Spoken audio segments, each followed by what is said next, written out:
প্রিয় BA fifth সেমিস্টারের ছাত্রছাত্রীরা, আজকে আমি যে বিষয় নিয়ে আলোচনা করব সেটি হচ্ছে তোমাদের যে পলিটিক্যাল সায়েন্সের ডিএসসি A2 পেপারটি রয়েছে, ইন্ডিয়ান ফরেন পলিসি। এই পেপার থেকে আজকে আমি তোমাদের গুরুত্বপূর্ণ 1 নম্বরের প্রশ্ন এবং উত্তরগুলো নিয়ে আলোচনা করব। তো ভিডিওটি প্রথম থেকে শেষ পর্যন্ত দেখো, এবং ভিডিওতে বলা যে উত্তরগুলো আজকে আলোচনা করব তার PDF নোটস তোমরা কীভাবে সম্পূর্ণ বিনামূল্যে পাবে সেটি তোমাদের বলে দেবো।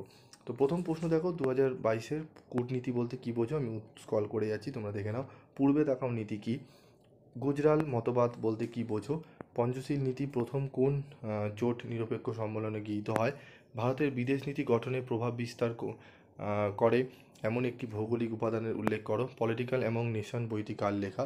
সিমলা চুক্তি কোন নেতাদের মধ্যে সম্পাদিত হয়েছিল?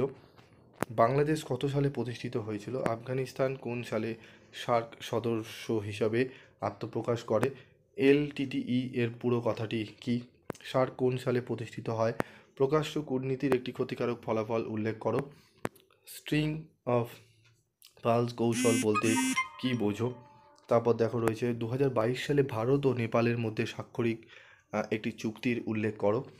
ঠিক আছে, এই প্রশ্নগুলো খুব ভালো করে তোমাদের করতে হবে। তো 14টি প্রশ্ন দিলাম, পরবর্তী ভিডিওতে আমি আরও কিছু প্রশ্ন তোমাদের কিন্তু দিয়ে দিচ্ছি। এই যে আলোচনা হলো এর সম্পূর্ণ নোটস তোমরা কোথায় পাবে? যারা গ্রুপে রয়েছো, গ্রুপ থেকে তোমরা কালেক্ট করে নিও। আজকের মতো ভিডিওটি শেষ করছি।